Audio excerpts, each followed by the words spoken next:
Welcome, and hello. This is Total Spotfest at our mostly regular time. How about that? No 3-hour extravaganza for you there, Austin. Praise be. Praise be is Praise accurate. be. I am JJ. That is Jamie. Austin Reddick is down there. We are Total Spotfest Wrestling Podcast. If it's your first time joining us, hello. We do this every Wednesday. But give a big shout out to our show sponsor, W. For those of you, if this is your first time or if it's not your first time, doesn't matter. Make it your first time going to w.gg. Get yourself some fantastic, nice, clean energy. Use our code Total Spotfest for 10% off. I already drank mine. yes. We need the juice as we go here. But we do thank you guys for watching. Thank you for listening. Thank you for joining in with us. Boys, how was your week? Not bad, man. Not bad. I've been pounding some dubby, getting some extra workouts in as I will be wrestling for the second time since the end of February this weekend in Denver for Triple L. Well, second and third, back-to-back shows, Friday and Saturday at the Oriental Theater. If you're near Denver, Triple L is the most fun wrestling show you'll ever go to. So quick plug for that. 100%. But yeah, W's been getting me through it. As I told y'all, I got my newest order that had the chef's choice, which was the mystery tub, and it was the same fruit punch flavor that Jamie had received. Okay, so I think it's delicious. But I got to ask you, Jamie, did you notice that one getting like foamier when you shake it up than the other flavors? Okay, so yes. Okay, exactly. So it got really foamy, like compared to this. Like I get some foam with this, but that was like, whoa, yeah. Like it's still delicious. Lots of head there. Yeah, lot of head on the mystery flavor, but still tasty. So get you some. Well, I think we have maybe we're pulling the curtain back on our sponsor here, but it feels like we've determined that the mystery flavor is just a fruit punch, which is not a bad way to go. When you order it, use code Total Spotfest and let us know. Yeah. I like to hope that they do like 1 out of every 100 mystery tubs is just something completely random and every other one's fruit punch. So someone that has friends that also drink Dubby thinks they're crazy because they're fruit punch. Like, no, I swear it's blueberry. Watch when I get my next refill, I'm gonna get me a tub of that because I plan on it now. It's gonna be something like, roasted. It's not gonna be the s'mores. It'll be like the s'mores mixed with like a iced vanilla latte mixed with like banana scones or something like that. It'd be this weird, just concoction of things. And that would be my luck. I hope it still turns the same red color though. So you'll be like showing it. Like, no, like look, we're like, dude, that's the same shit we have. Like your taste buds are just wrong. It's like, what's wrong with your taste buds, JJ? Yeah, stories. Jamie, how you doing, buddy? Good. Lots of softball, shocker, and lots of rain. Also a shocker in the Midwest right now. My team went 2-1 on Saturday. Was 1 out away from being 3-0, and my pitcher lost a little gas and had a little blooper hit on her, and it just sucked. It sucked. It happened, but hey, whatevs. It was still a really good day. Really good day for them. I was really proud of them. And then Audrey's team did well. And then my side got canceled. Hers didn't get canceled because she's on turf and I was on dirt. So like she played at like 6:00 on Sunday and just got their asses handed to them. Oh, really? It's like, yeah, they just ran this 10-year-old buzzsaw team. I'm like, what the hell is this? It's like expected to hear the Globetrotters music playing when they're playing, dude. It was crazy. Yeah. And the Savannah Bananas were in town. You didn't go by chance, did you? No. I wanted to. I have yet to see them live. I haven't won. I never win. So if somebody's got the hookup for Savannah Banana tickets, I know. I'll at your boy. I truly appreciate that they do this whole no scalpers, no second hand. All the tickets cost $35 or whatever it is. Yeah. I truly love that, but gone are the days where you can just go buy tickets because it is. I mean, yeah. So one day it'll happen. Well, we want to thank you guys for joining us here. We will get to wrestling here in just a moment. But again, first time visiting, give us a like, give us a big heart if you're on TikTok there. Subscribe. Lots of them. Little We're trying to bell get. Hey, we're icon. trying to get to 2,000 hearts, guys. If you can get us to 2,000 hearts, drop a comment of where you're from. Also, if you're one of my children, one of my progeny, make sure you make fun of JJ, please. Well, they don't need your guidance for that. They have already been coached for enough years just through life. Okay. Some of them were in utero when they got. I mean, hell, Jessica started when she was like 7, making fun of me. I mean, let's just be real. Jessica there literally she is, says, right "I love there." making fun of JJ." Yes, she was really the first one. She was really the first one. She was. And Megan was not far behind naturally, right? Megan just beat your ass at pay-per-view picks. I know. In mine. Bailey's the only one who's kind of been like on my side ish. And I'm just saying ish, right? Only Bailey. Sweetheart. Bailey's sweetheart. Yes. She doesn't hate anybody. Okay, well, we are going to get to it. We got a good amount of wrestling to get to. We got some WWE to get to. I think we're going to get some knowledge this evening because Lord knows we need it.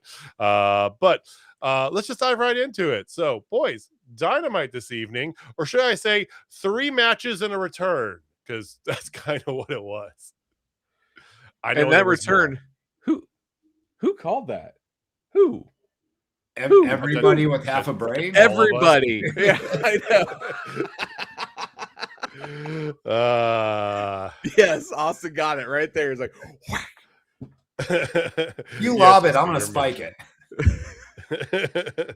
Yes. So interestingly enough, though, so they start the show with the world title. And a little Rush promo from earlier in the day with MJF coming in, slapping him, just trying to put a little heat on this match, right? And then go live, you have the Rush promo pre-entrance, right?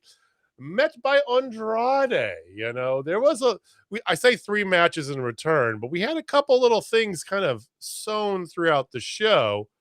Andrade definitely being one of those things here. I loved his little speech, his whole "I do it for La Raza," it's just like, oh God, it so nice. And then start off the bat, we're going AEW title match right off the bat. A small part of me thought, boy, it'd be great after that big speech and the big deal they give the title. They weren't going to, I know that, but it would have been so great if they would have given the title to Rush. I kind of wish they would have saved Rush and MJF for Forbidden Door. Yeah. Like, he wasn't winning either way, but I think giving him the pay-per-view match instead of just losing on Dynamite elevates Rush a little bit, and he needs it. Like, he's got all the talent in the world, but it seems like he's never really gotten any traction in AEW. Every time he gets started, he falls back a bit. So, I mean, the match was great. I would have liked to see that on pay-per-view. Yeah. This match was excellent.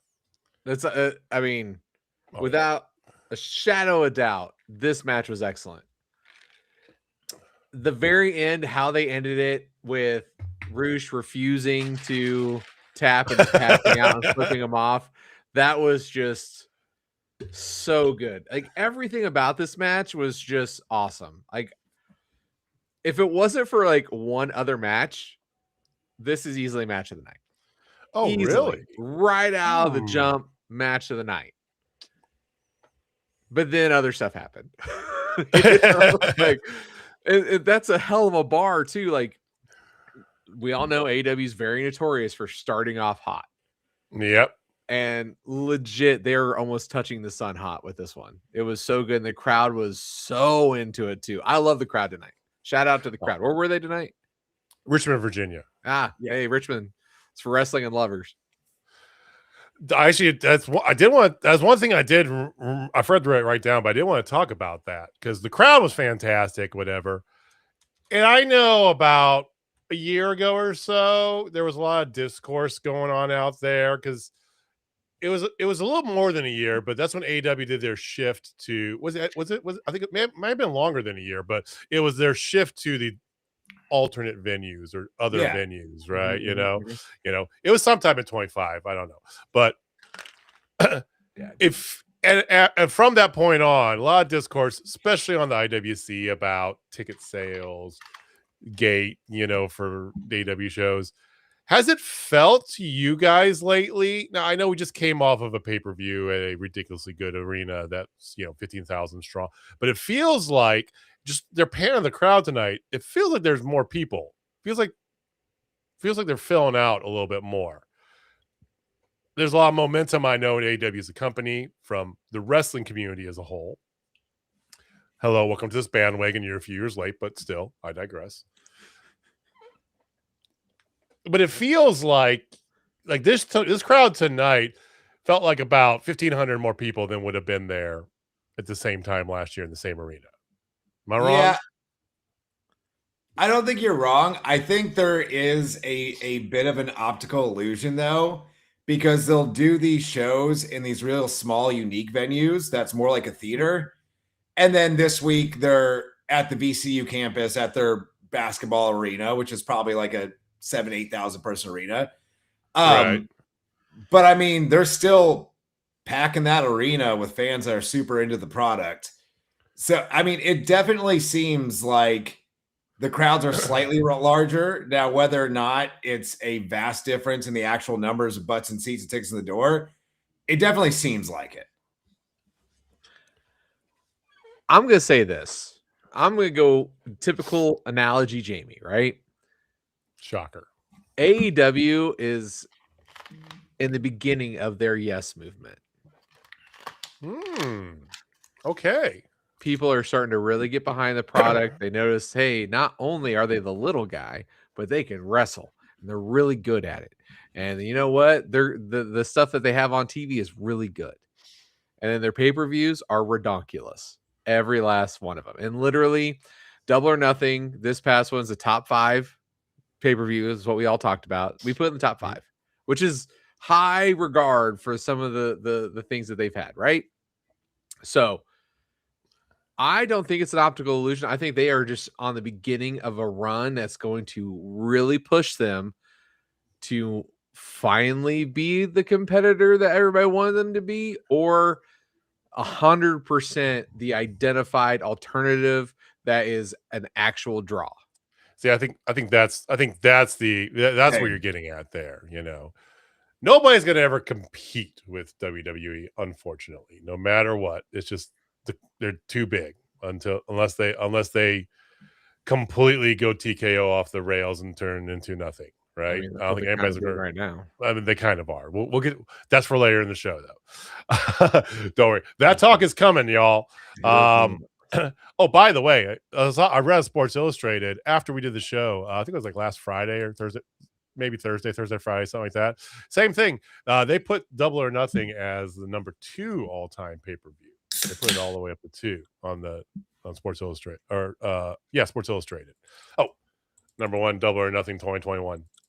Hell yeah. That was a great one. Yeah. I mean, we were there, so we're biased. I know. But no, anyway, we weren't I just wanted to what? We weren't Double or Nothing.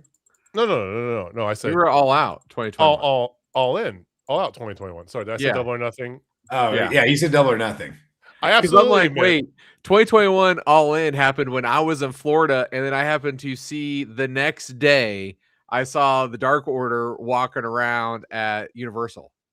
Oh, nice. Because I saw Stu Grayson, and I'm with my kids, like, holy shit, it's the Dark Order. It's the Dark Order. And then they gave me a wave, and I'm like, hey, yeah, and that's it. Like, we didn't I didn't do the whole thing. Let them enjoy their vacation. Like, can you sign these things so I can sell them online? Yeah. I mean, All Out 22, the one that we went to. That's what I was trying to get at. I can't, years start to mend. That's what happens with age. I mean, you should know better than anybody, our elder statesman, Jamie. I just had a birthday not that long ago, but you're so plenty old. sharp. Plenty sharp. So old this man is. After the match, out comes ass. After the match, Briscoe comes out. Mark Briscoe, who's obviously going to get the title shot at Forbidden Door. Even though I love me some Mark Briscoe, we all love some Mark Briscoe. Is anybody on this day as excited for a Mark Briscoe title shot against MJF right now? No, but I don't think it's going to be a singles match. Either do I. Ooh. I think it's Okay. either going to be a triple threat with Andrade and Briscoe, or it's going to be a 4-way and Kevin Knight's going to be in there. Okay. And maybe that's just wishful thinking, but Probably. to your point, as much as Mark Briscoe is an absolute treasure of the wrestling business, I always like seeing him on my TV. I don't think anyone is excited about a Mark Briscoe MJF title match in June of 2026. We saw their feud last year. It was great. Let's get some of these top guy challengers in that title picture. And I'm good with the 4-way. I'm good with the triple threat. I just don't want to see singles with MJF and Briscoe for the title. It's a waste of pay-per-view match at this point. So, foreshadow here. Let's just go into the future because there's 2 promos that happen. There's Briscoe's promo and then there's MJF's promo. Yeah. And Austin, you're literally saying exactly what MJF was saying about I want the top guy. And he's absolutely right. That's what we want. But then you have this very passionate Mark Briscoe speech that at the beginning, fantastic promo. It's like, where are you going with this? Where are you going with this? And it's like, oh, he brought it home. It's like, it was beautiful. It was an amazing, amazing promo from him. But I see this because it is Forbidden Door. It is either going to be a 4-way or the good old-fashioned 6-pack challenge. Ooh. I'd be good with that too. I mean, you got to pull in some. They have to put Mystico in there. I was gonna say you got to put Mystico in this motherfucker. I mean, and Suji or Zack Sabre Jr. That's kind of the point of Forbidden Door. The best Forbidden Doors were the first 2, where just every match was New Japan versus AEW. Didn't matter. Who cares? Just we got Zack Sabre Jr. versus Bryan Danielson, and Jamie had an erection for 3 weeks. I mean, I had to call more ladies. Which meant he just kept calling his wife over and over again, called her different names. I got you, Jen. Don't worry. The lady is the man. Sorry. But you know what I mean. It's like those were the best Forbidden Doors because that's the whole point of the Forbidden Door of crossing over promotions. But Briscoe had a match with Lio Rush. The Jamie loves the Lio Rush. Austin doesn't care for the Lio Rush of news. It's not for me. It's not bad. It's just not for me. I just love how different it is because I just don't different. I like the thought of it. I don't like the follow through. It's weird for the sake of weird without having some substance to it. As a fan of the show Workaholics, like, let's get weird. That's fair. I've also, to be fair, I have never been a huge Lio Rush guy. Like, just doesn't do anything for me anyway. Okay. Talented in the ring, like nothing against him, just never did anything for me. He's getting over though. People are cheering. They like him. Yeah. And like good for I hope he gets over, man. I hope he makes a shitload of money in the business. Like I say, super talented, just like I don't get anything about Lio Rush.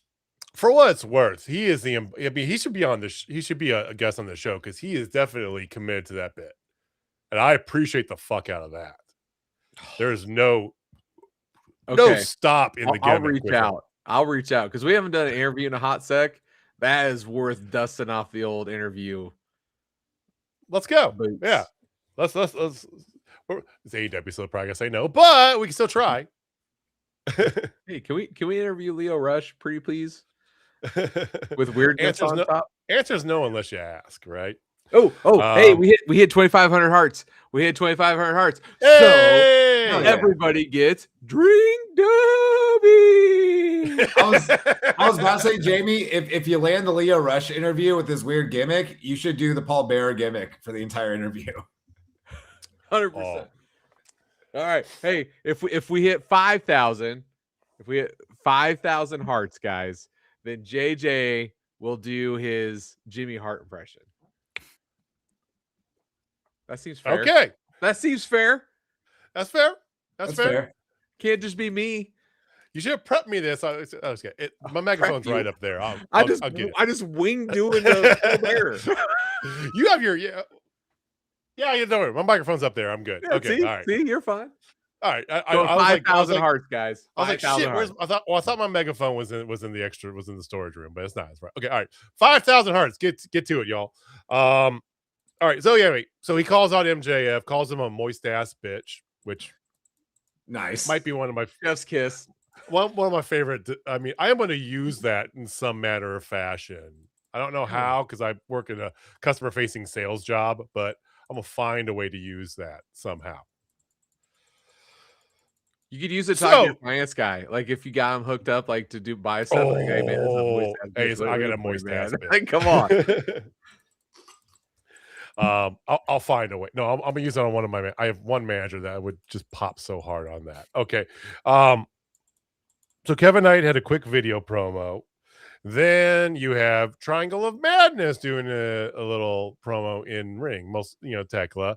I like the whole coming through. I like the whole shtick coming through the crowd. What does she call everybody? Weak ass bitches. Dumb bitches. Dumb bitches. Oh, dumb bitches. Dumb bitches. There needs to be a dumb bitches shirt. I think there is. If there's not, I'm sure there will be before too long. There's got to be. I'm sure. I'm going to Pro Wrestling Tees right now, boys. Yeah. Anyway, so she comes through and talks a little bit about what their goals are, and really digs into her history with Stardom, which me as a big longtime Tekla fan loved. She talks about the idol killer thing, and basically says that it's not war with Stardom, it's death to Stardom. So she's fighting somebody from Stardom at the pay-per-view, which is going to be great. Then you get a little Ospreay Death Riders video and into an Andrade squash match versus DK somebody. Oh, there goes JJ. Oh, there he is.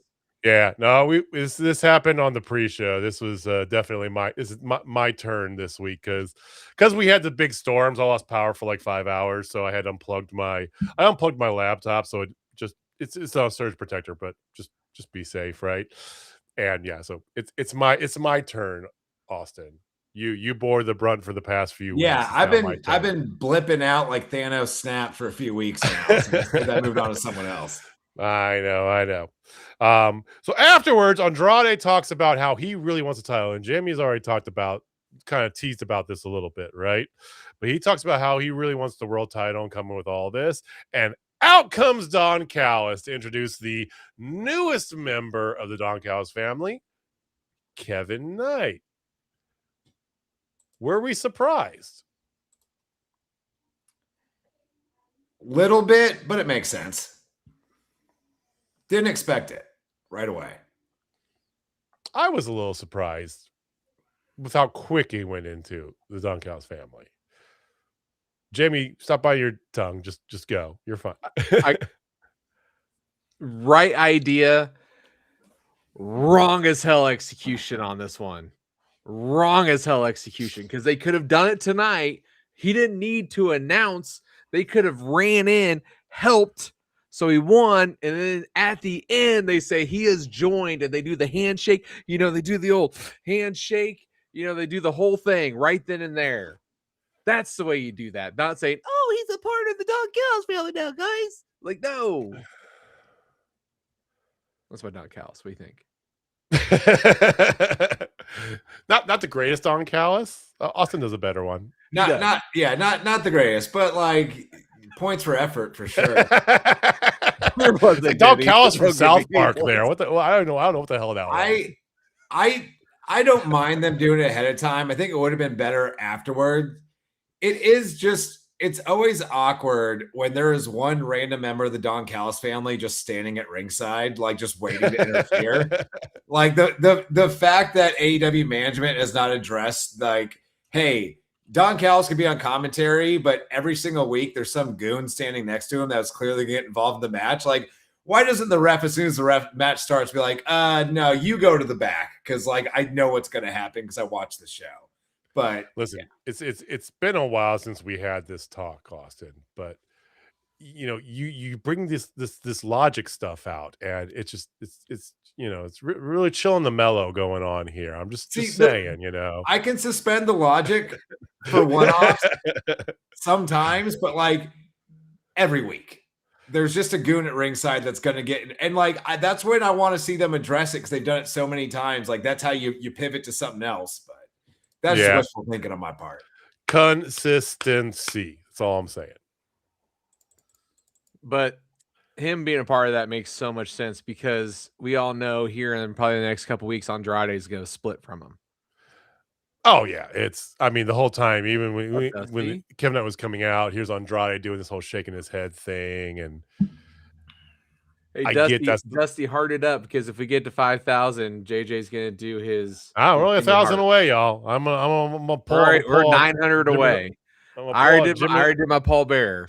Yeah, Jimmy Hart's going to come out here. All right, we get to 10 grand. I might have to bust out my Jake the Snake.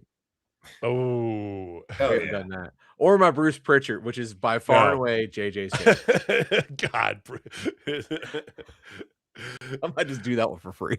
All right, so match number 2 happened this evening. So we go straight from this into the TNT title match.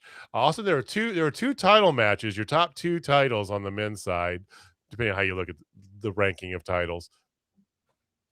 Anyway, and neither was the main event, but you get Kevin Knight and Speedball, which I was on the record last week saying too damn soon. It was. That didn't mean that I didn't. Just like they before the show, they probably went up to Tony at Gorilla and they're like, Tony, what do you want us to do? And Tony just goes, do everything. And they're like, okay, we got you. So they did. This, if it wasn't for another match, would have been the match of the night by far. I enjoyed this. I loved Rush and MJF, but this, with all the spots they did, sung to me in a way that few people have sung. Oh, glorious. Yeah, like I don't know what more there is to say. This was outstanding. And it was just as good as you knew it was going to be, because like, why wouldn't it be between the two of them?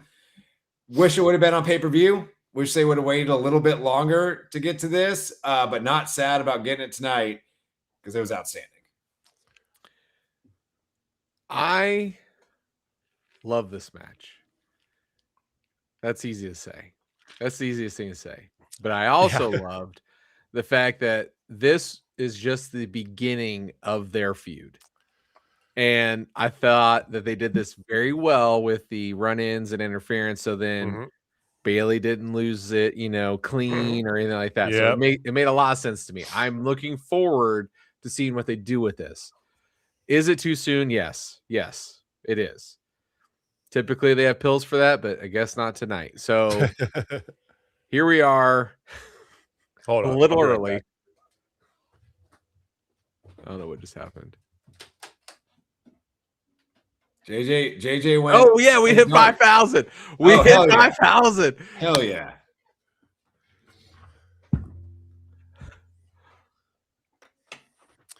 Oh, I have no idea what happened there. Hey, baby, it's about to the south. Hey, it's the best. This is one of the best things that could have happened for you, baby.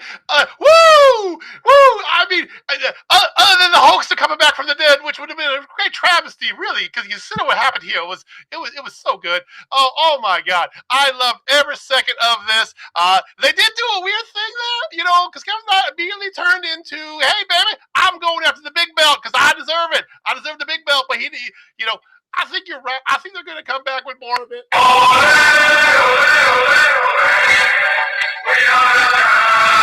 It was glorious, baby. Woo!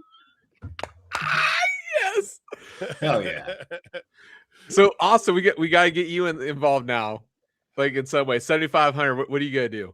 I don't know. Like I don't think I have any. Jesse the Body Ventura returns at 10K. If we get to 10K, I think I could throw some Jesse out if we get to 10K. Yes. I think I could throw out some Jesse Ventura. You know what? And if we get there, if we get to 7,500, I'll do Jake the Snake the rest of the show. Oh, that's bold. Or I actually do a halfway decent Jake. How about this? How about we do 7,500? We get a little Jesse the Body, but we get to 10K, then you do Jake the rest of the show. Oh, perfect. Yes. That works. All right, 7,500. We get Jesse the Body. 10K. We get Jake the Steak. The rest of the damn show. Hell yeah. I am so glad this was not a one-time purchase. It's a gift that keeps on giving, Clark. Absolutely. Did I ever tell you I cut a promo at work? Because we had to use like really good to use Camaro and a brand new Corvette inside the showroom. So I cut a video that I we put on our like social media, but it was the mega powers of American muscle. Nice. I'll send you the video. James. Did you say powers? I can't believe I didn't tell you about it because I was thinking about you the entire time I was doing it. I said, we got this 2021 Camaro. I got a brand new Corvette. It is the mega powers of American muscle. That's amazing. Yeah, I'll send it. I'll send it to you after we're done here. All right. They had to have the high angle. I did it. I did the video by myself. You should have somebody come in there and like you could just did the high angle. Just a random hand from off screen. Half the people I work with are millennials. Yes. Half the people I work with are millennials who have no idea what that means at all. That's the best part. Like it's our idea. It's our joke. Well, most of them had no idea who I was. It was a couple. It was those old car dogs that were like, "Oh, I know who you are," right? They're like, "Yeah." So Kevin Knight then, of course, says, he's done with this. He's waiting on MJF, right? Which hopefully he's not done with it. Dogs have a quick promo met by the Young Bucks, so that's going to be happening sometime here soon. Should be enjoyable. Could be a fantastic match. Do you think that'll be at the pay-per-view, Austin? I don't think it will. No, because I think we're gonna get a tag title match at the pay-per-view. I would imagine they're not gonna run the Bucks versus Cope and Christian right away, and we might get the Dogs winning that match and get that as a pay-per-view match. It's Forbidden Door. It's kind of their throwaway pay-per-view of the year. We're just throwing stuff out there. Not that it's not so good, because it always is, but I think one of those two teams will challenge Cope and Christian at the pay-per-view. I don't think Bucks versus Dogs will be the pay-per-view match. I don't know, Jamie. I think they're going to bring someone in from either Japan or Mexico, because that's the point of this pay-per-view is like we can't have just one or two matches that has somebody from CMLL or Stardom or. I think for sure it's going to be somebody from Stardom facing Tekla. 100%. Yeah. Oh, Stardom's already put on their Twitter. Who do you want to face her? Which should be Saya Kamatani.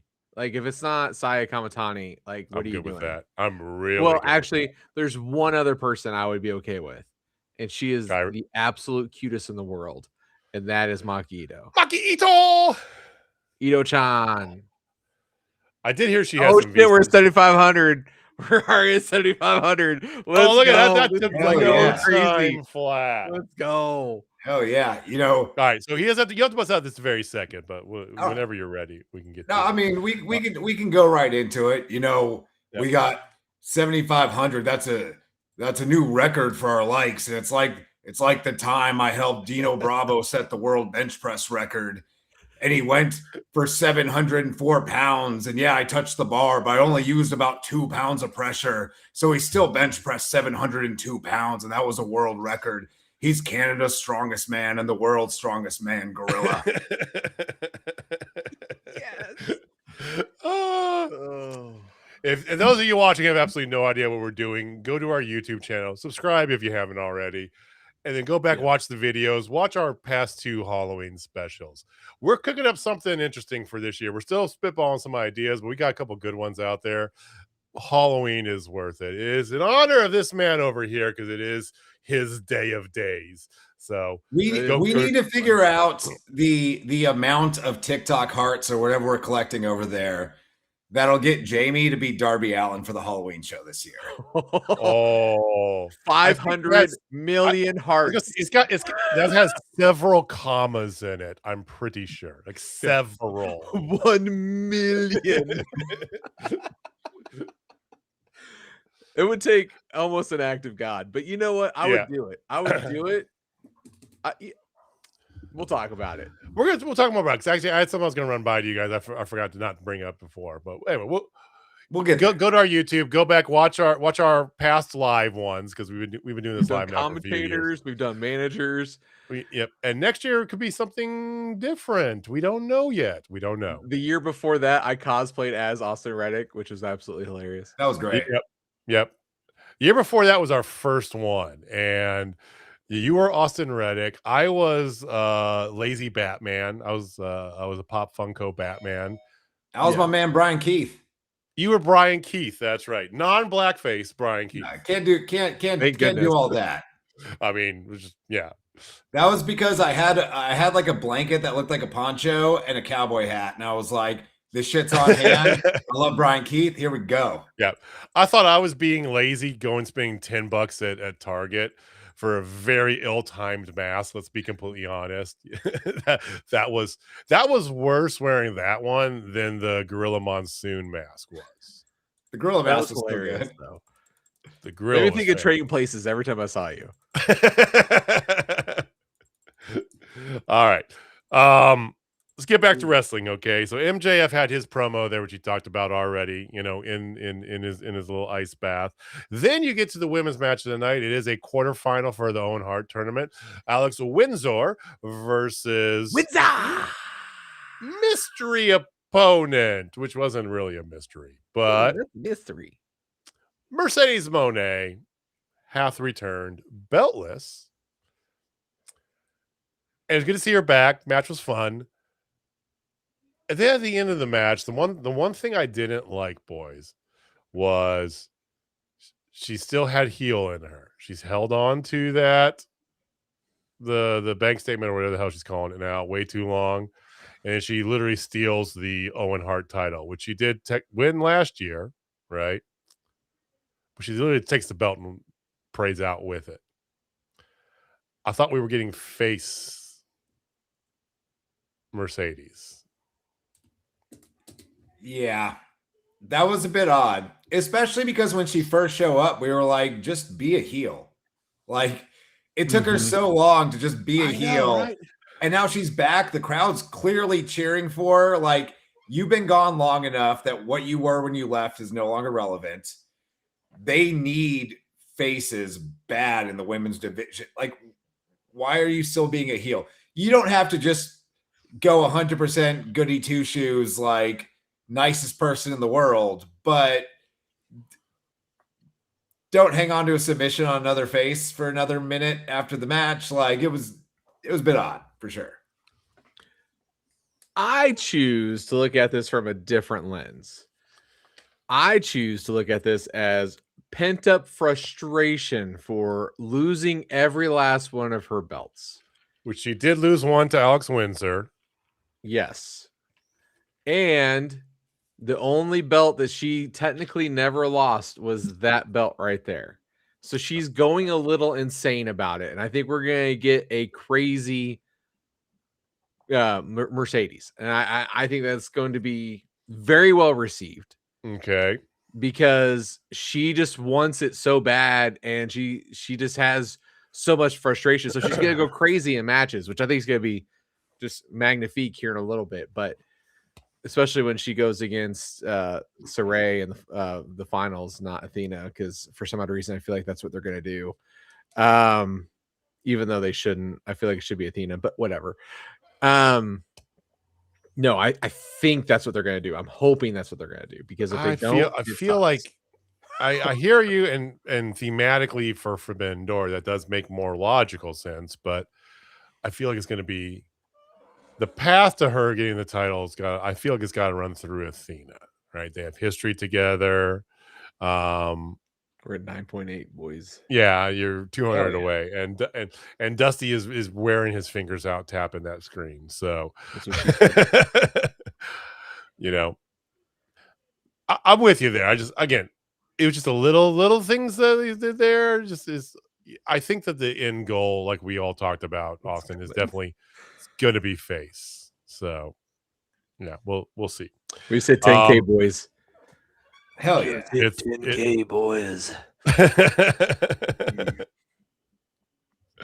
All right. So they also talked about this on Saturday, but they mentioned it here tonight that the TBS title, what they're going to be doing is the first ever women's in AEW survival of the fittest match. And those of you not familiar with Ring of Honor's history, you have 6 qualifiers, so 6 matches of some sort, one-on-ones, and that will lead to hold on.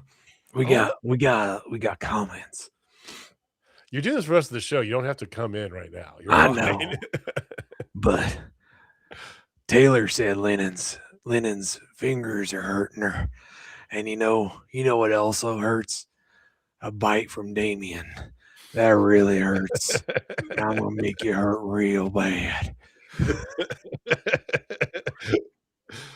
All right.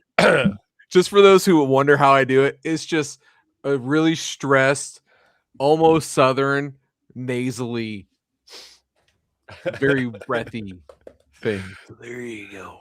That's All a right. secret. So we found out what they're doing. I'm done quickly. We're quick exit off this highway. So we found out what they're doing with the TBS title. They're doing the first women's survival of the fittest, where you have 6 qualifying matches, and then there's going to be a 6-way match to determine the champion. And that match is going to be on the August 1st Dynamite. So not at Forbidden Door, which I'm good with that, honestly. Put as the main event that night too. Put some weight on that match, and yeah, Survival of the Fittest have been fun matches to watch throughout history. So I'm cool with that. Yeah, I get putting it on Dynamite. As much as it pains me to say it, I don't think, if you're excluding Tekla, who's already got the world title, and the women remaining in the Owen, I don't think you have 6 people to put in a pay-per-view match for that TBS title right now. Right. Like, they're just shallow in the division. Put on Dynamite, build some people up, and hopefully we get back to that. But yeah, I don't think that needs to be a pay-per-view match.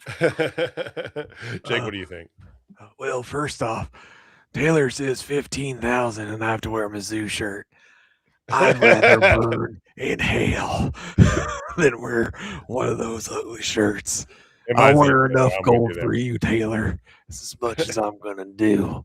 But I will do at 15,000. Jake the Snake doing a pole bear.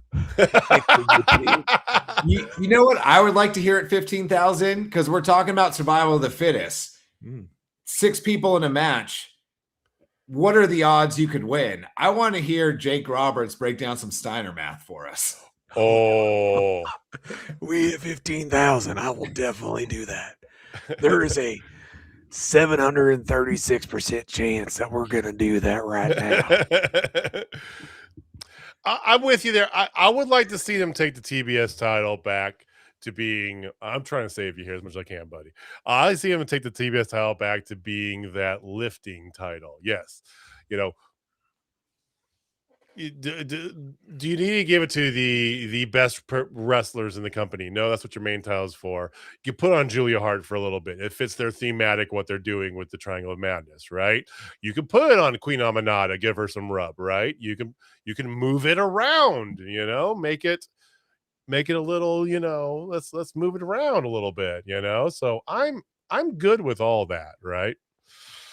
But at least we know what they're doing. By the way, Grand Slam Mexico happening again, and Grand Slam Mexico in Mexico City at Arena Mexico is happening on Mexico August 5th. Okay, so many Mexicos in this. It's just everything Mexico. I do like that the flyer for that is like all the Hispanic and lucha talent they have and MJF. I do too. Front and center. Mexico's favorite wrestler. Yeah. This fucking hurts. I'm in pain, boys. Hey, you have to say the rest of the show, dude. Okay. I didn't think we'd get there, boys. Oh, how much you underestimate. We're only like halfway through Dynamite. Like Yeah. you're in for it. All right. Well, if Dusty will allow, if Dusty, if you want to allow a Jamie break, let us know in the comments. Okay. It'd be much obliged. So Mexico, so Grand Slam Mexico, August 5th. So we got a couple of nice Grand Slams coming up here, kind of in between the pay-per-view schedule. Don Callis had a quick promo with Okada, and then Ciampa came out there. Did you guys happen to see from Saturday? I saw a clip of it, but you happen to see his 1004 reasons why he hates Jericho? Yes, I did. My only problem with it is I wish it didn't happen on Collision. Like, make that a Dynamite segment. Don't put it on your B show. It was so good. Absolutely. As the resident Jerichoholic on this show, at least back in WCW days, that was one of my favorite segments I've ever heard in my whole life. And for him to do it on Collision, though, it's like doing it on Thunder. It just doesn't make sense, brother. Yeah. It was so good. It's good to see the Psycho Killer as a Psycho Killer. He's going after Jericho again. And, so keeping Ciampa in the vicinity here. Okay. He deserves it. He deserves a manager like me, Jake the Snake Roberts, who was supposed to have Los Ingobernables, and then I just disappeared. I completely forgot about that. He took the Luchas under his wing for like 2 shows and was like, that was all right, guys, I'm going home. The most nonsensical thing they've done is have Jake the Snake Roberts as the manager for Los Ingobernables. I liked it at the time too. I thought it was a rad idea, and they're just like, we're good. It was just like this. It just would have been great to see Jake go, when you mess with the bull, you get the snake bite and the horns. All right. So main event time was boys. All right, Jamie, come back to us here. All right, I think we're good. You've shown your dedication. You're good. All right. Is it okay? It's just, yes, please, because I could just see you at work tomorrow. Like, yeah, what happened? Last night, yeah. My light went out right as soon as you said that. It's bad luck. It lasted 48 minutes. You can plug that thing in and have constant power. You know this, right? No, I don't. You can do that. Look at Austin over here. It's plugged in. That's the thing. It's literally plugged in. All right. Well, my Sin Cara lighting is just a light bulb.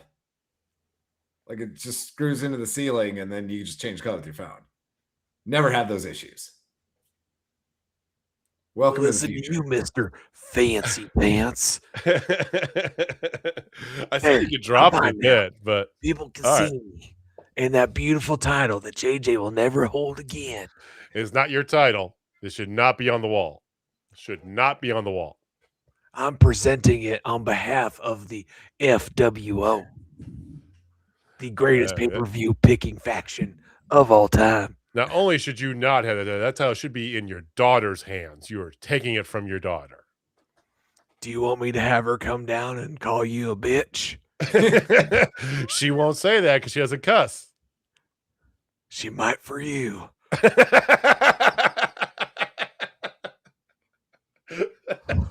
Megan. She might for you.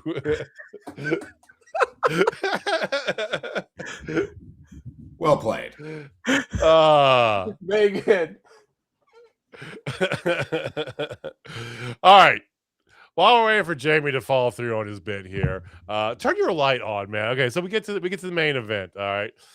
Will Ospreay, Mark Davis, and just borderline pay-per-view quality. I wouldn't even say borderline. Like this was a pay-per-view match. Okay, yeah. Hey, JJ. Hey, Megan, what the fuck are you gonna say? I think you're a bitch. Oh, she cussed. She gotta go pray about it now.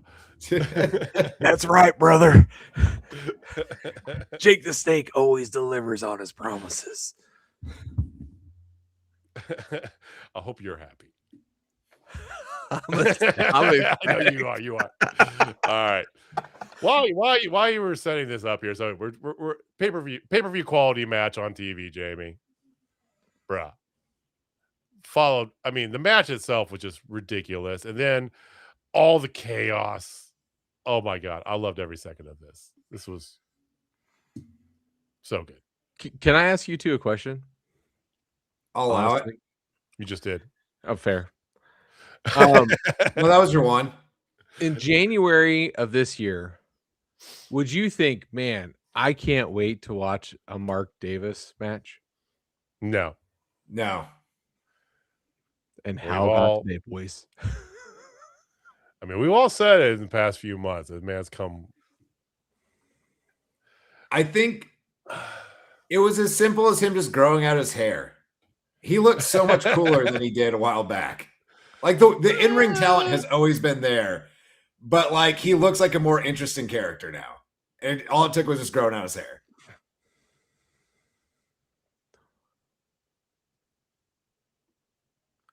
Heather. Hello, Heather. Oh, hey, Heather. We miss Heather. Good to see you. Which reminds me, I still need to send your damn package. I suck. Yeah, bro. I have What's up? kids. I got kids. Kids. No, I think it was as simple as he needed Don Callis.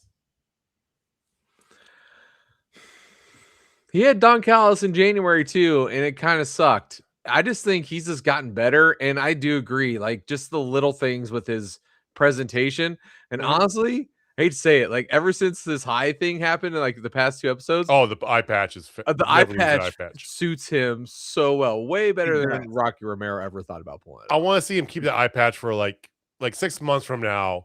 Like Tony Schiavone could be like, did he get hit in the eye like 6 months ago? Why is he still wearing that thing? And just totally gloss over it, Just keep going with it. We're at 13-4, boys. So at 15K, I'm gonna do Jake the Snake doing the Paul Bearer. Steiner math. Hell yeah. Oh, Steiner math. Yes, Steiner Jake math. Jake the Snake doing the Paul Bear doing Steiner math. Oh shit. Okay. Okay, that might be Got funny. it, boys. That's tall order. That's tall order. Okay, Steiner math. Okay, well, one of those two, and the other one we'll figure it out. Yeah, no, it was a Will Ospreay match. Never disappoints, right? How do you feel about all the run-ins and kind of the things they're going? Pre-match, they did the promo with Moxley talking about how he's sick of all these groups and factions and gang warfare and all that. Obviously setting up a whole Don Callis Family versus Death Riders shtick, right? But they can go further than that. Do we still think that Moxley's getting beaten out of the Death Riders? Because I think that ship is long since. Oh, it's dead. Oh, it's the Okay. time has passed. Yeah, you can't work your way back to that now. I'm okay with that. I mean, they can still turn on Ospreay, but yes. I think that makes more sense is down the line after Ospreay wins the title, Mox comes to collect on his investment and like that works. But if you were going to have the Death Riders kick Mox out, like January was the time. We are long past that. Okay, just wanted to make sure. All right. But yeah, so Ospreay does get the victory, moves on to tentatively face Swerve Strickland at Forbidden Door. Just, why beat around the bush here, boys? So We do- I've got a question for both of y'all on that main event. Okay. Yeah. Was that the best AEW has ever done, the overbooked million run-ins for a finish? Yes. At least in recent memory, yes. I'm trying to think of anything. I thought so for sure. I'm trying to think if there's anything that came close. The only thing that comes close, and I hate being a one-string banjo, but it's going to be All Out 2022, where they had Adam Cole and Bryan Danielson debut. Yeah. dude. That's a I don't know. different animal, though. It was well booked, and Takeshita at the end, dude. Come on. I thought we were Come gonna get on. Kenny. I thought Kenny was gonna be the one to come out to save him. No, from Takesh. whatever. I 100% knew as soon as I saw Kyle Fletcher, I knew it was going to be Takeshita. Yeah, that made all the sense in the world. It did. Those two are going to put on an absolute clinic of a banger. Oh, hell yeah! It's been obvious for a long time. For some reason, it really set in for me tonight. Just how absolutely deep AEW's men's roster is. You had the Kyle Fletcher, you had Mox, you had Takeshi, you had all these people in the run-ins during a Mark Davis match where Mark Davis was out there putting on a 5-star classic. You had Speedball and Kevin Knight earlier in the night. They are so loaded with talent right now. Rush, Andrade, and Swerve wasn't even on the show tonight. Him and Brody are doing next week's, gloriousness. So Hanger's on hiatus. What do they call Mark Davis's finisher? That's an awful waffle, right? What did they call it? So that is an awful waffle. Well, the one he hit at the end, like the from behind, flip him up and around. Yeah. But I think his regular finish is like that deadlift pile driver. And it's they said it on commentary tonight. I forgot what they called it. It was like, I think it was close your eyes and count to 5 or something like that. And I think on the, before he got there, the actual name of it was close your eyes and count to fuck. That might be the greatest name for a finisher of all time. It was something along those lines, but I know they replaced it with something tonight, and the actual word was fuck, and like what he actually called it before. But I think it's close your eyes and count to fuck. Yeah, because I mean it's pretty. It's an awful waffle. It's just it's gorgeous, and most people can't really pull that thing off, and that thing just looks so devastating from him. Again, kudos to Mark Davis. I love that Mark Davis does not wrestle like a big man, but still kind of is one. Yeah. Well said. But he also doesn't just wrestle like a small flippy guy. He's got such a unique way he moves about the ring. And it's good to watch. They have several people there of that same ilk, right? I got shades of young Shelton Benjamin watching Kevin Knight earlier tonight, right? Kevin Knight I think is unique enough. We're not quite. Oh, we just hit there. Okay, you can save it for a second. Let me finish my thought. I think you got shades of some different stuff there. And Mark Davis, you say the same thing, right? He doesn't wrestle like a big man, but he does. Right, so it's very unique. Some different skill sets they have with some of these guys. Honestly, Brian Cage doesn't either. But see, Brian Cage wrestles too much like a small guy that happens to be super jacked and strong. He started to slow down a smidge on some of that stuff. I think age is starting to catch up with him just a little bit. Just a little bit. All right, Jake, what do you think? See if I can pull this off. We're doing Inception over here. W energy. We gotta get the Steiner math still. Hold on. That's part 2. All right, so go back and we talk about the TBS title, Jake. You want the Steiner math? That's what we're getting. Survival of the Fittest. Jesus Christ, man! Wow. So we're talking about TBS title. So they're going to do the whole Survival of the Fittest thing, which I don't know if you're aware of it or not, Jake. They didn't do this back when you were in the ring, but it's 6 matches that they're going to have, and the winners of those matches all get into a 6-way match. For the winner of that, anything goes is the new champion. I have 2 questions. Okay. One. Who am I representing? That's who I'm going to be talking about. Riho. My brother, you know what's up. All right. So, they say all women are created equal. But you look at Riho and you look at Chris Statlander and you can see that statement is not true.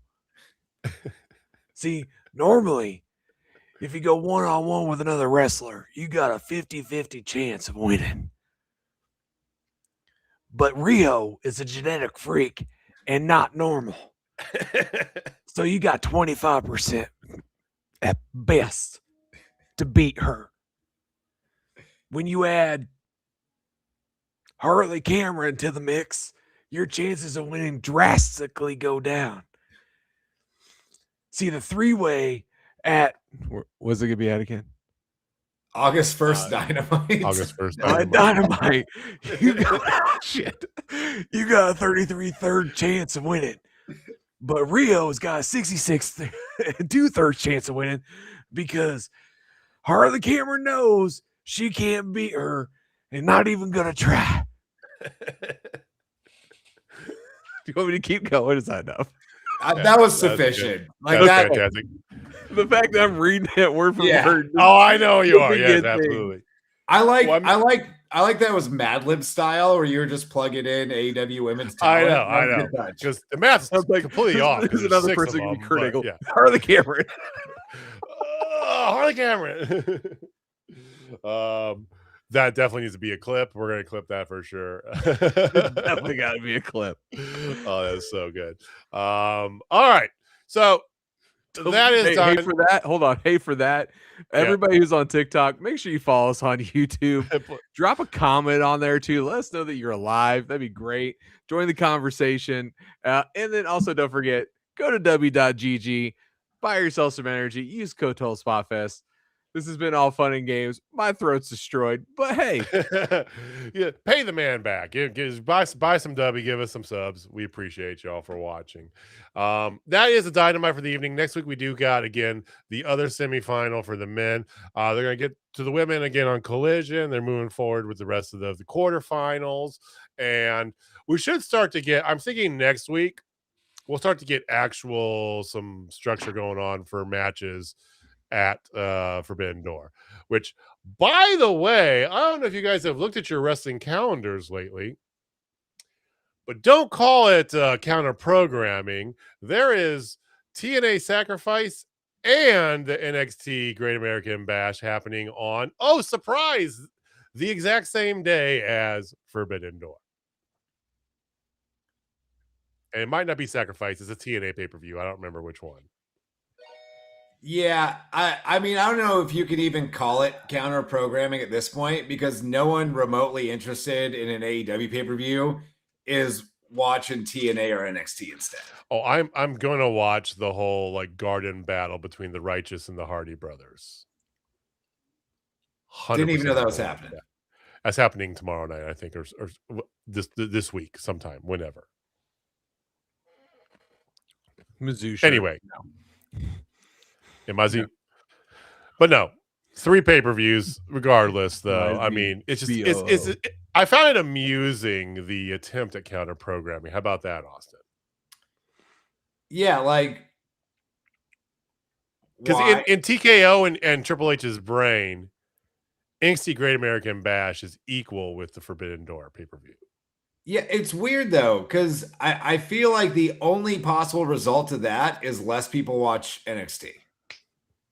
Whereas if there wasn't AEW pay-per-view going at the same time, you'd probably have more people be like, all right, there's wrestling on tonight, let's throw on NXT. But AEW has proved time and time again that their pay-per-views are not to be missed. And why would you rather watch a bunch of fitness models and D1 athletes that had a cup of coffee at the Performance Center go out there? And I'm sure I've not seen NXT in a long time. I'm sure there's some quality talent there here and there, but like you could watch that, or you could watch Swerve versus Ospreay. Is it that hard of a choice? I mean, we're biased, Jamie, but I mean, yeah, you could watch Izzy Dame versus Delta. What's Delta's name? Zariah.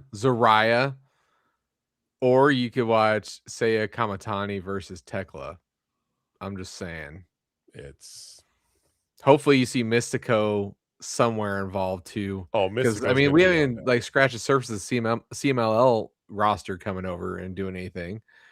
But yeah, I mean, we're probably getting another Okada Takeshita match or a Takeshita Fletcher match, some combination thereof. Like, Jamie, Yeah. okay there. Have some W, Jamie. Jesus Christ. I've already drank all the W. Oh, you're screwed. I would rather watch MJF versus Mark Briscoe Part 7 than whatever NXT's trying out that night.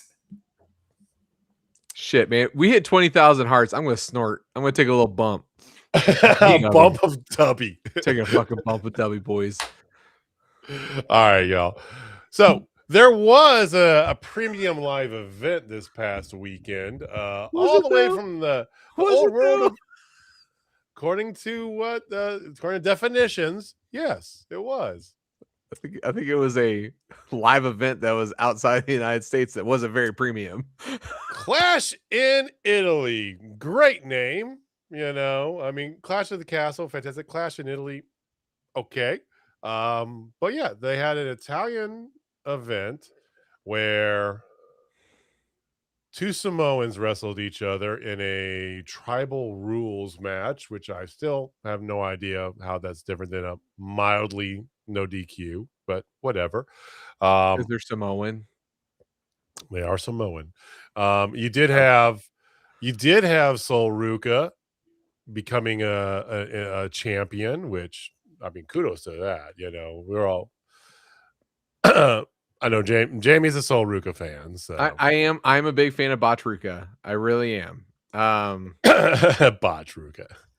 Dude. Well, they've had to change her Soul Snatcher because to Austin's point, the athletes are down in NXT. The athletes are not on the main roster. Touche. Yeah. Touche. Some things work better in that environment, Austin. Also, it's just a dumb finisher. 100%, dude.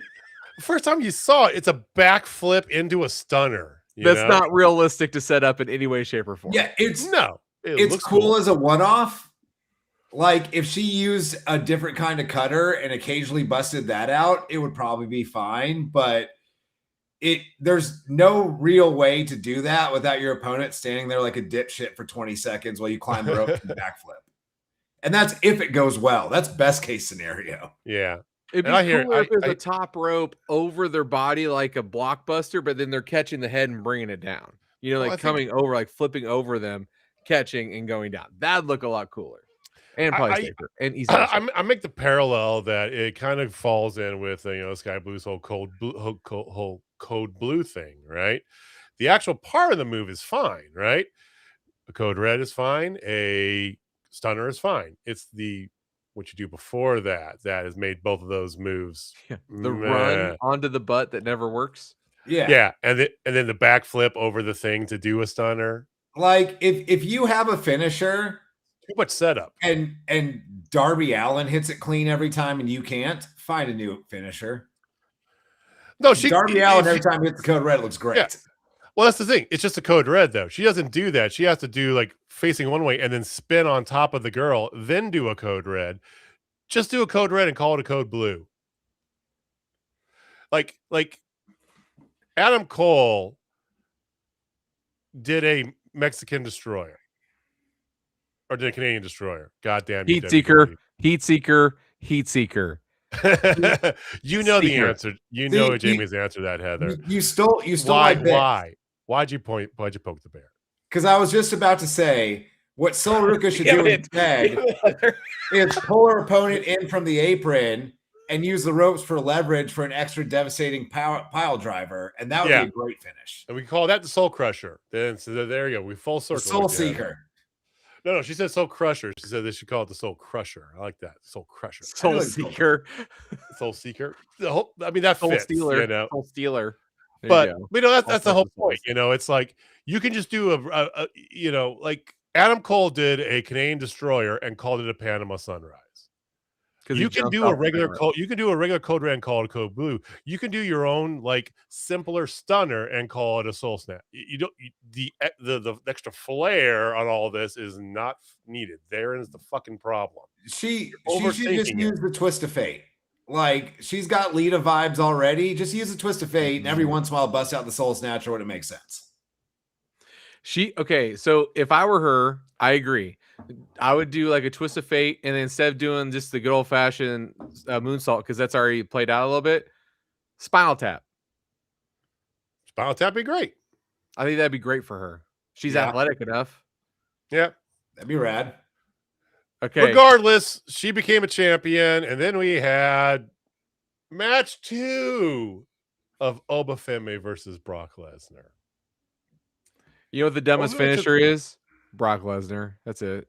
You know what? You know Not what? his The, finisher. maybe the dumbest thing ever said on this show was a month There's or a two lot. ago when y'all were like, "Do you think they're going to ruin Obafemi?" I was like, "There's no. He's got so much aura. I don't think he can." ruin Obafemi." Yeah. And I might have to change my segment to the stash of dumbass because I was super wrong on that.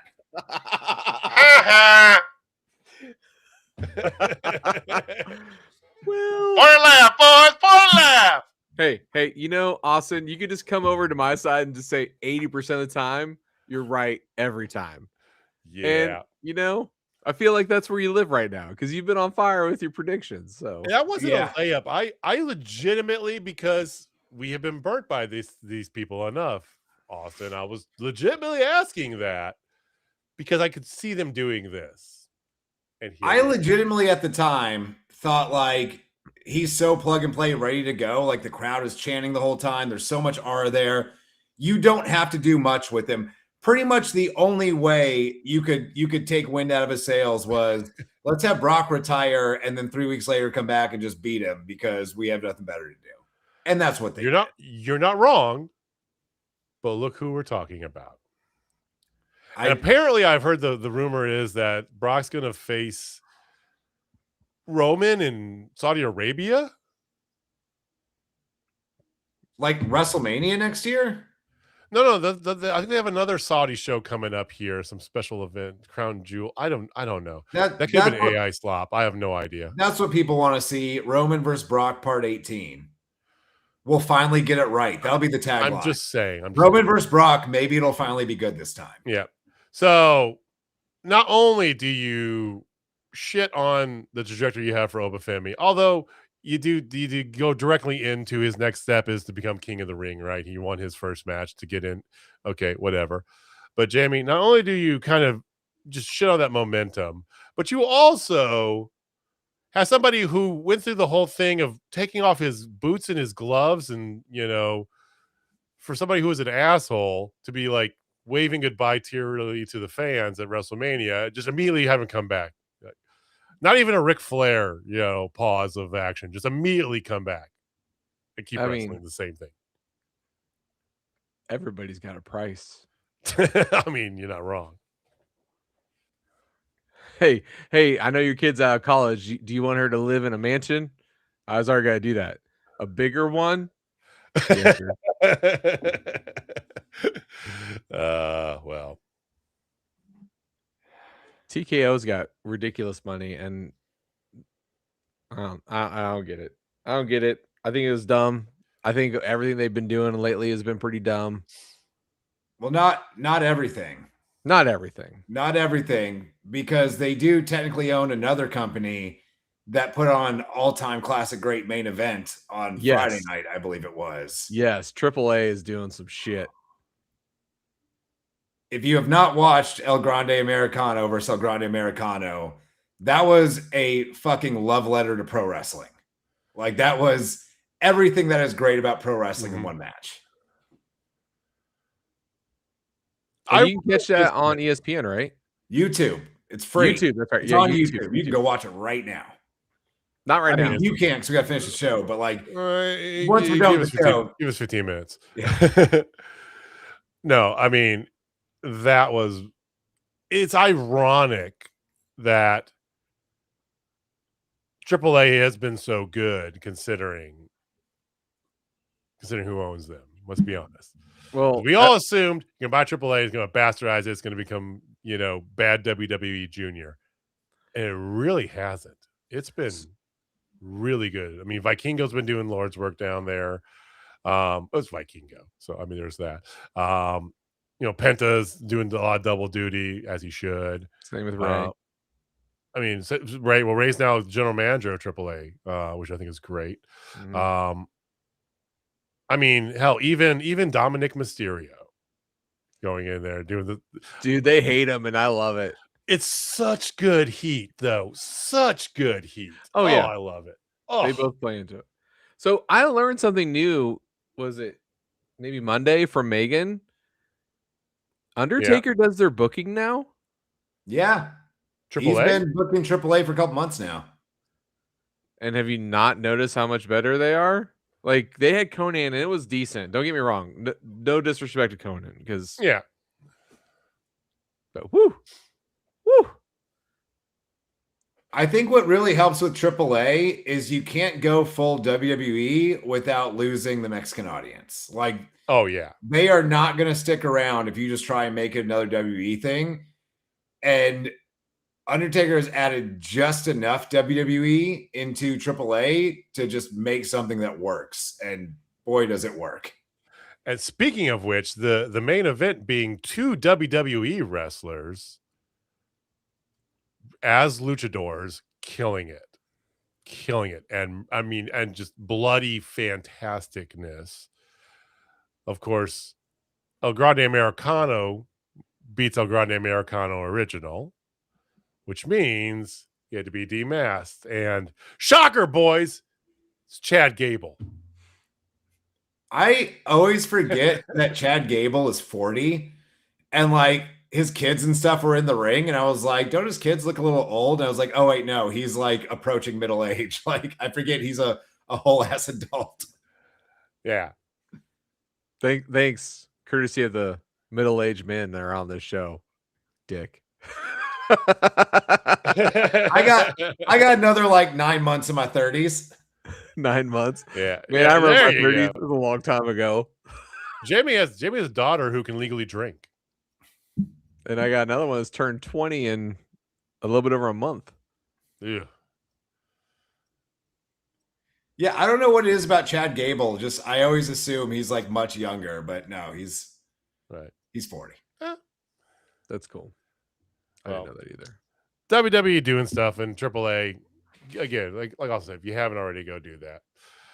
Oh man, I feel like though the problem, Jamie, is that we get to some of this stuff, and as good as AAA has been, things like the Clash in Italy or whatever the fuck they're calling it, and what they're doing here with Obafemi, it just dumbs me down, right?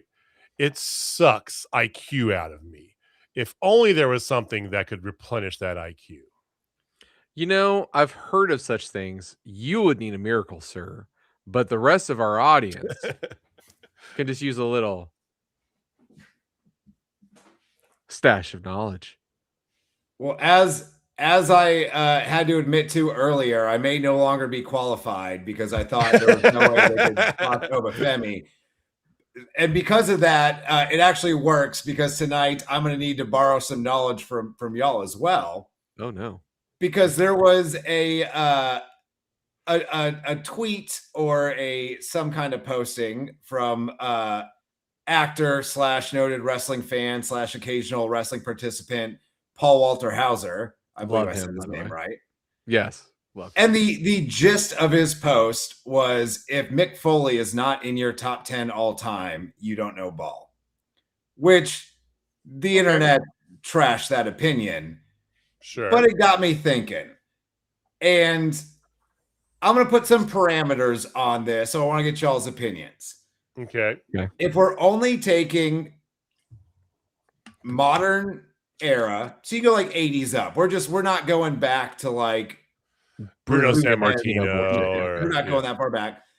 And we're going to keep it to people who the bulk of their career was in the States. Going overseas and doing tours and stuff, programs here, there is fine, but we're going to keep like the Inokis out of this. We're going to keep,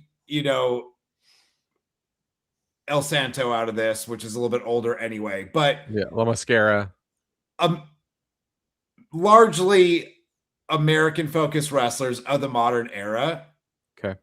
Does Mick Foley crack the top 10? Modern era starting in the 80s gives it some... We'll say the WrestleMania era. Like 85 on. Yeah. Just put some parameters on it. I mean, that's still There's a lot there. 40 years worth. So, okay.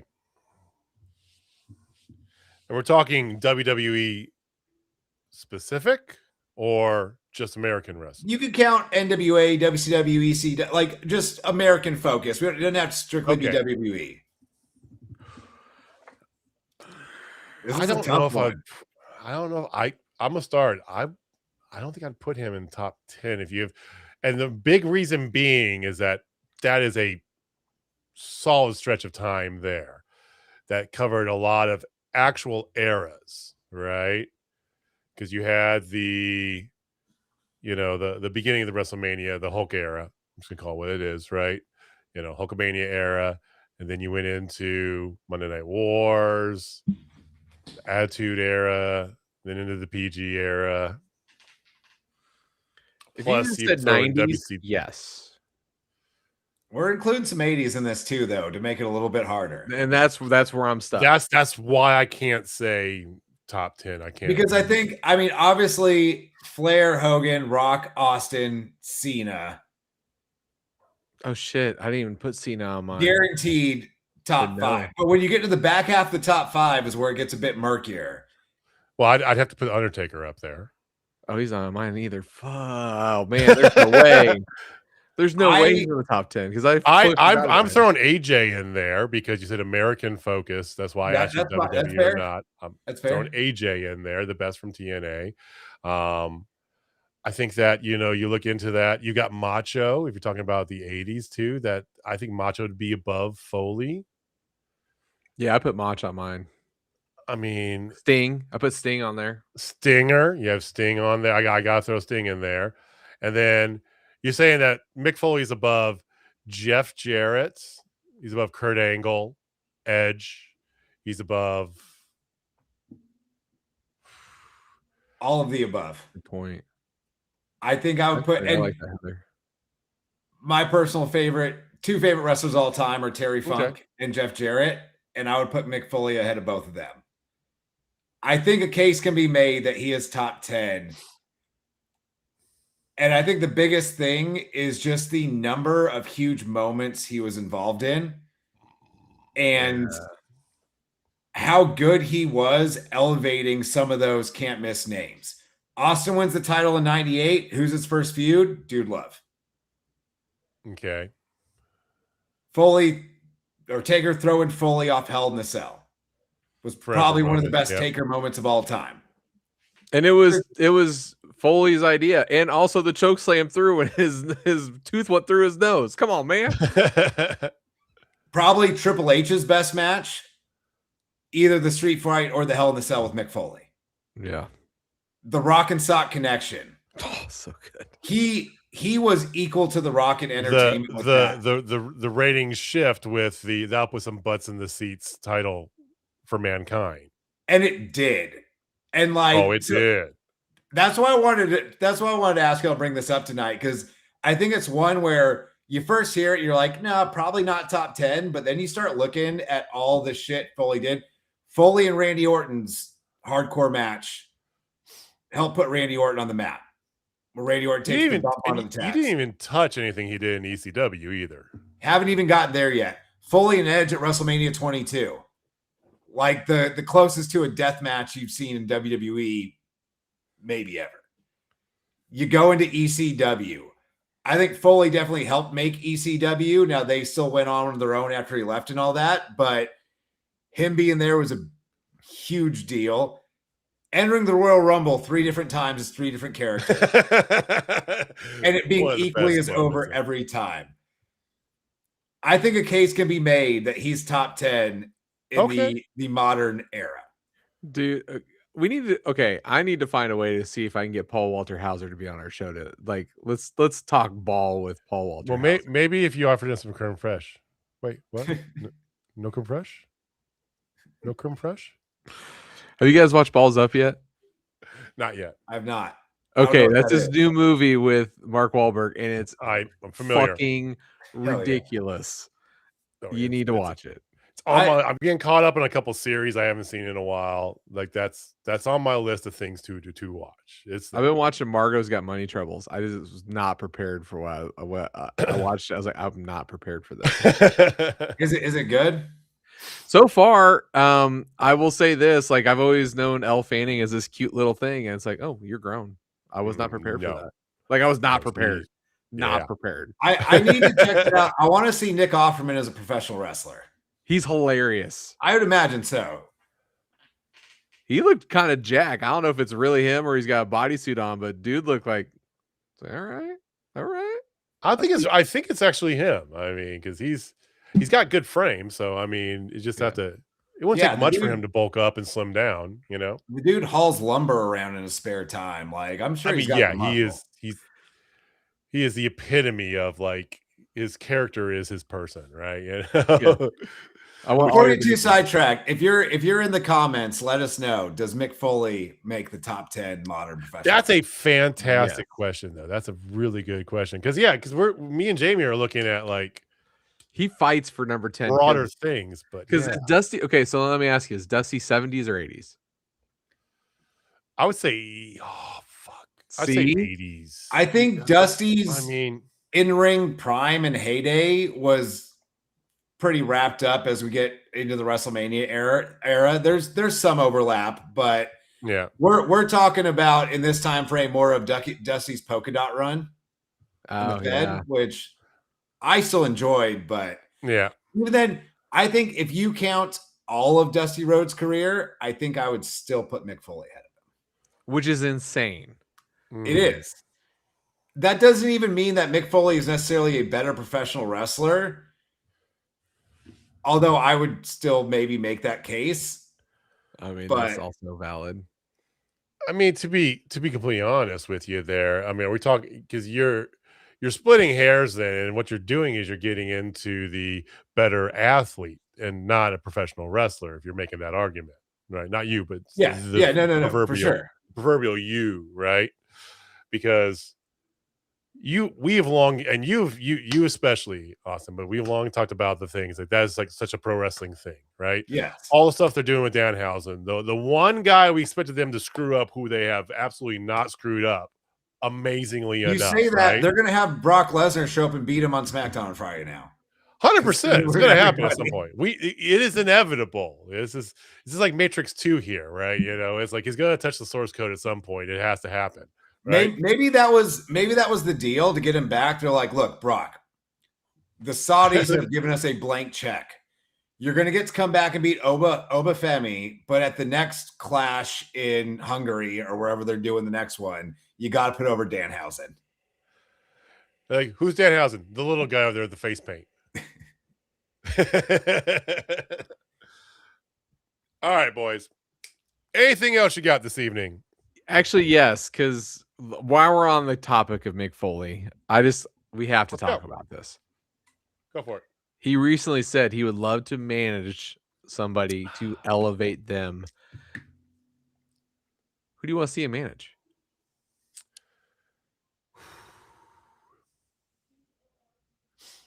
That's a good one.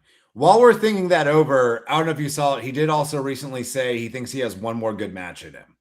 I did see that. Please, God, no, Mick. It's like he can barely walk.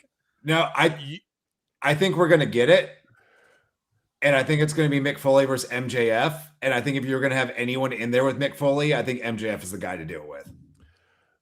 I agree with you, but I said, please, God, no. Who would we have Mick Foley manage right now in AEW?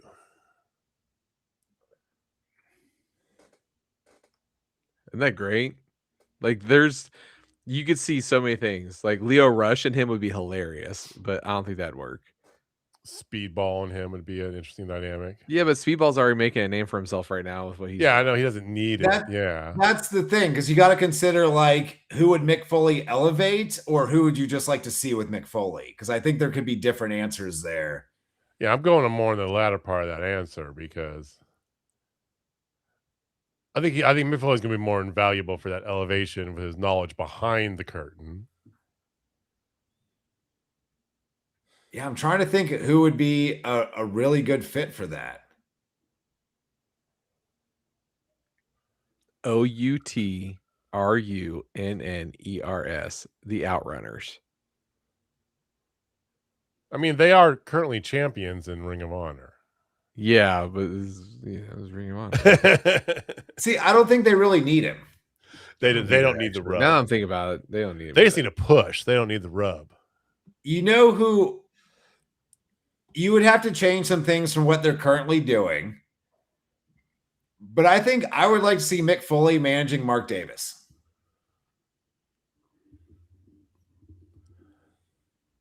Okay.